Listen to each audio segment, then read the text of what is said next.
नमस्कार दोस्तों, स्वागत है आपका आज के डिस्कशन में। और आज के डिस्कशन में हम कुछ महत्वपूर्ण आर्टिकल पे बात करने वाले हैं जो हमारे एग्जाम की दृष्टि से महत्वपूर्ण है। वहां से प्रश्न हमारे प्रीलिम्स एग्जाम में यूपीएससी का प्रीलिम्स हो या फिर स्टेट पीसीएस का कोई प्रीलिम्स हो, तो ऐसे कई जो एग्जाम है वहां पे करंट अफेयर से प्रश्न बनते हैं, वो हम इस डिस्कशन में डिस्कशन करते हैं।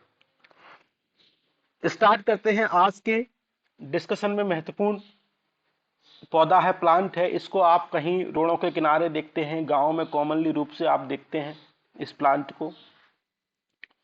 और इसको एप्पल ऑफ सोडोम भी बोलते हैं, एप्पल ऑफ सोडोम। इसको बचपन में आप इससे खेलते होंगे, कई की पुरानी ताजा यादें हो रही होंगी। इसके द्वारा कई खेल होते थे, कई बच्चों आपस में खेलते थे इसके द्वारा। और ये पौधा मामूली पौधा नहीं है। इसके द्वारा आईआईटी मद्रास के जो कई मतलब कि साइंटिस्ट ने उसने रिसर्च किया है, कई इमल्सीफायर इनके मतलब कि इस पौधे के द्वारा डेवलप करने का प्रयास किया है। इसके कई हेल्थ बेनिफिट हैं। हेल्थ बेनिफिट है, कई चीज में काम आ सकता है। हमारे गाँव में, हमारे शहरों में रोड के किनारे अचानक आपको देखने को मिलता है। और इसको गांव की भाषा में अकौआ बोलते हैं और इंग्लिश में इसको एप्पल ऑफ सोडोम बोलते हैं। ठीक है, इस बात को ध्यान रखेंगे तो आपसे प्रश्न पूछा जा सकता है एप्पल ऑफ सोडोम क्या है, तो आप बता देंगे। इसके क्या क्या हेल्थ बेनिफिट है, तो यहां से प्रश्न बन सकता है। तो चलिए हम इसको डिस्कशन करते हैं। तो आईआईटी मद्रास के साइंटिस्ट ने उन्होंने अनकवर किया है low cost eco friendly emulsifier. इसका इस पौधे के, इस प्लांट के अगर हम इसको तोड़ते हैं तो यहाँ से व्हाइट कलर का लेटेक्स निकलता है। मतलब व्हाइट कलर का एक मिल्क टाइप का एक पदार्थ निकलता है, लिक्विड निकलता है। वो हमारे लिए कई प्रकार की बेनिफिट, हमारे हेल्थ इश्यू को रिजॉल्व करने की वो कोशिश करता है। मतलब कि उसमें कई हेल्थ इंग्रेडिएंट रहते हैं जो हमारे हेल्थ इशू रहते हैं उसको कहीं ना कहीं सॉल्व करने का प्रयास करते हैं, जो व्हाइट मिल्क निकलता है इसके द्वारा। तो low cost eco friendly emulsifier IIT Madras के द्वारा इसको द्वारा प्लांट से फाउंड किया गया है। लेटेक्स सेप बोलते हैं उसको। और इस एप्पल ऑफ सैडम के द्वारा इससे लेके आए हैं। इसका अगर बॉटनिकल नाम जाने तो कैलोट्रोपिस पॉरीसोरा है। और इसको हम एप्पल ऑफ सोडोम के नाम से ही बोलते हैं, तो इस नाम को आप याद रखेंगे। ये आपको मिल्क बीज फैमिली से देखने को मिलेगा, एल्सीपेडिया सिया नाम से आपको उसको देखने को मिलेगा। मतलब कि इस फैमिली से आपको देखने को मिलेगा।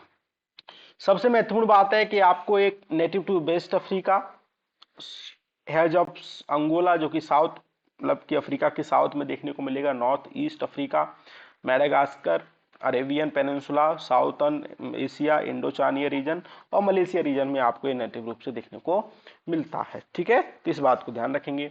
दूसरी बात, अगर हम इसकी मतलब कि कई हेल्थ बेनिफिट की बात करें तो एसाइटिस जो एक प्रॉब्लम होती है, हेल्थ इशू रहता है, उसके लिए मतलब कि इसका हम लेटेक्स निकालें और वहां पे लगाएं तो वहां पे काफी रूप से हमको बेनिफिट दे सकता है। लेप्रोसी से संबंधित प्रॉब्लम होती है तो हम जिस मतलब कि लेप्रोसी के द्वारा जो स्किन इफेक्टेड होती है वहां पे लगाएं तो वो इशू हमारा रिजॉल्व हो सकता है। रिंग वर्म जो फंगस के द्वारा होता है वहां पे लगाएं तो हमारा वो इशू कई ना हद तक सॉल्व हो सकता है। स्टिंग्स, स्टिंग्स मतलब कि कोई अगर कीड़ा है, कोई इंसेक्ट है, हमको काट लेता है, वहां पे लगाएं तो इसके जो लिक्विड जो मिल्क रहता है वहां पे लिक्विड मिल्क फ्लूइड लगाएं सोडियम प्लांट का, तो वो इशू रिजॉल्व हो सकता है। डीफनेस मतलब कि क्या होता है, हमें कहीं ना कहीं मतलब कि सुनने में सुनाई कम देता है, हमको कम सुनाई देता है, तो इस मिल्क के द्वारा जो इसका फ्लूइड रहता है उसके द्वारा ये इशू भी रिजॉल्व हो सकता है। ठीक है। और कैरीज मतलब कि कैरीज में क्या होता है, हमारे जो टीथ हैं वो इफेक्टेड हो जाते हैं, तो उसको वहां पे भी इसके द्वारा कैविटीज हो जाती है, टीथ इफेक्टेड हो जाते हैं, तो इसके द्वारा रिजॉल्व हो जाता है। और गैस से संबंधित जो प्रॉब्लम रहती हैं तो उसको अप्लाई करने से, इसको अप्लाई करने से हमें ये वाले इशू भी कहीं ना कहीं काफी हद तक सॉल्व होते हैं। ठीक है, तो आप गांव में कोई भी ये पौधा देखे, आपको इन संबंधित कोई समस्या हो तो इसके द्वारा आप इसको अपने इशू को सॉल्व कर सकते हैं। ठीक है, इस बात को ध्यान रखेंगे। दूसरा, यही सारी बातें हमने पढ़ा, कार्डियो से संबंधित प्रॉब्लम हो। और एक बात और है कि कई लोगों में क्या होता है, अगर ये लग जाता है तो इसको इरिटेशन भी होती है, एलर्जी भी होती है, एलर्जी रिएक्शन भी होते हैं। तो इस प्रकार की समस्याएं भी हमको देखने को मिल सकती हैं। ठीक है, तो अचानक रूप से नहीं लगाना है, सलाह लेके लगाना है, डॉक्टर से सलाह लेके लगाना है, स्पेशली आयुर्वेदिक डॉक्टर से सलाह लेके लगाना है, तब इसको आप यूज कर पाएंगे। ठीक है, इस बात को ध्यान रखेंगे। दूसरा इंपॉर्टेंट इशू ये है कि आजकल गोरे बनने के चक्कर में बहुत सारे लोग क्रीम का यूज करते हैं जिसमें मरकरी रहता है। क्या रहता है बेटा? मरकरी। और ये मरकरी आपको इस क्रीम में पाया जाता है जो कि काफी हमारे हेल्थ से संबंधित इशू को राइज कर सकता है। बात आ गई समझ में? तो ये मरकरी को आपने सुना होगा, एक मिनी माता कन्वेंशन है। क्या है बेटा? मिनी माता कन्वेंशन, जो कि मरकरी को रिमूव करने का प्रयास करता है। और मिनी माता कन्वेंशन के तहत हमको मरकरी को हटाना है, और मरकरी की लिमिट 1 kg में 1 mg होनी चाहिए, जो कि और ये मरकरी क्या करता है? स्किन को लाइटनिंग करने का प्रयास करता है, मतलब कि आपको गोरा बनाता है। ठीक है, लेकिन इसके निगेटिव हेल्थ इशू हैं। ठीक है, तो आज से आप ध्यान रखेंगे, जो लाइटनिंग क्रीम है वो आप नहीं लगाएंगे, कहीं ना कहीं आपको सीरियस हेल्थ इशू भी हो सकते हैं। तो गैबोन, जमैका और श्रीलंका, यहीं पे लोग ज्यादा आप समझ रहे होंगे। गैबोन, जमैका, श्रीलंका में और भारत में भी इन वाइटनिंग क्रीमों का उपयोग ज्यादा होता है, और इसमें मरकरी की मात्रा पाई जाती है अधिक से अधिक। तो इनको रिमूव करने का प्रयास, जो कि स्किन के लिए हजार्ड पहुंचाता है, तो गैबोन, जमैका, श्रीलंका ने आपस में कहा है कि हम इसको मरकरी को रिमूव करने का प्रयास करेंगे। ठीक है, और मरकरी इसलिए रहता है, आपको शाइनी रहता है, सिल्वर व्हाइट मेटल रहता है, इसमें आप देख पाएंगे। हिडन, मतलब मरकरी में हिडन टॉक्सिक इंग्रेडिएंट रहते हैं, जो कि हमारी स्किन को कहीं न कहीं निगेटिव रूप से इंपैक्ट डाल सकते हैं। अदर जो कॉस्मेटिक क्रीम रहती है उसमें आपको एल्यूमिनियम कंपाउंड देखने को मिलेगा। ठीक है, और लिप ग्लूजेस देखने को मिलेगा, नैन पॉलिश देखने को मिलेगी, लेड लिपस्टिक में भी आपको मरकरी भी देखने को मिल सकता है। तो आप सावधानी से यूज करेंगे, इसको ध्यान रखेंगे। ठीक है, चलिए स्टार्ट करते हैं। न्यू क्रिकेट स्पीसीज हमको फाइंड हुई है यूनिवर्सिटी ऑफ कैंपस, अशोका जो यूनिवर्सिटी ऑफ कैंपस है वहां पे फाउंड हुई है, तो आप इसको देख पा रहे होंगे, ये आपको देखने को मिलेगी। प्रेडेटरी है, कैटिडेट्स है, और जीनस हेक्सा सेंट्रस फैमिली से आपको देखने को मिलेगी। 7 स्पीसीज हमको भारत में देखने को मिलेंगी, इस बात को ध्यान रखेंगे। नॉक्चरल है, मतलब कि रात में ये लोग बाहर निकलते हैं। ग्रास सुपर और क्रिकेटस, ये सारी इसी फैमिली से ऑर्डर में हमको देखने को मिलेंगे। ठीक है, चलो बीबीएनजी ट्रीटी चर्चा में है, यूनाइटेड नेशन हाई सी ट्रीटी, और biodiversity of area beyond national jurisdiction treaty. New York में बात कर रहे हैं कि आपस में कोलैबोरेशन हो जाए। बीबीएनजी ट्रीटी क्या है? ट्रीटी ऑफ हाई सीवी इसको बोलते हैं, इंटरनेशनल एग्रीमेंट है, मरीन बायोडाइवर्सिटी को प्रोटेक्ट करने का काम करते हैं नेशनल ज्यूरिसडिक्शन से आगे, और ये अनक्लॉज के तहत आती है। ठीक है, तो नेशनल ज्यूरिडिक्शन क्या होती है पहले ये समझो।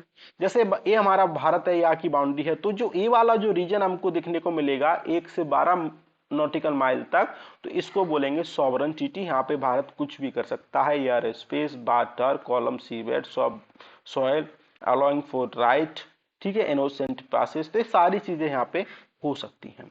दूसरा 12 से 200 नॉटिकल माइल तक आपको एक्सक्लूसिव इकोनॉमिक जोन देखने को मिलेगा, यहाँ भी सॉवरन राइट है, यहाँ भी भारत क्या कर सकता है? एक्सप्लोरिंग कर सकता है, नॉन लिविंग चीजों की यहाँ पे मैनेजिंग कर सकता है। ठीक है, फिर अगर आप थोड़ा सा इधर आएंगे तो इसको बोलेंगे कंटिनेंटल शेल्फ, 200 यहाँ इधर तक, ठीक है, बियॉन्ड द 200 नॉटिकल माइल तक।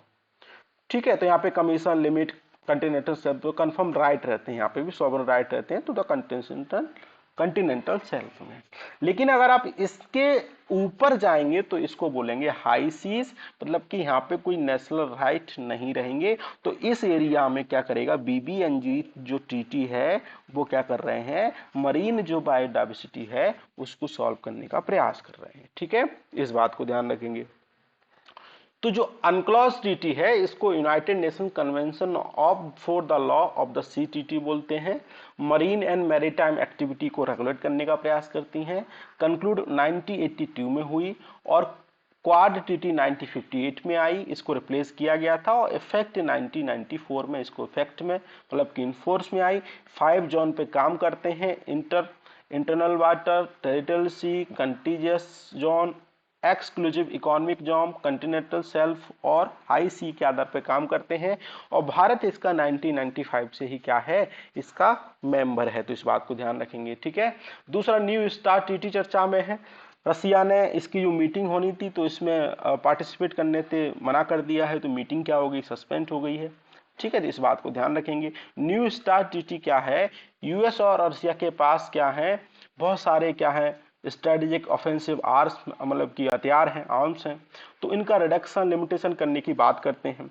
2011 में इसको फोर्स किया गया था, लेकिन स्टार्ट वन टीटी 1991 में आई और इस 2009 में एक्सपायर होगी, फिर दोबारा से टीटी स्टार्ट हुई 2002 के बाद से, तो इसको न्यू स्टार्ट टीटी के नाम से जाना जाता है। ठीक है, तो ये आप ध्यान रखेंगे, किसका, जो ऑफेंसिव स्ट्रेटेजिक ऑफेंसिव आर्म्स हैं उनका रिडक्शन और लिमिटेशन की बात करते हैं आपस में रसिया और अमेरिका मिलकर। ठीक है, इस बात को ध्यान रखेंगे। तो आज के डिस्कशन में इतना ही था, आई होप आपको पसंद आया होगा। Thank you very much.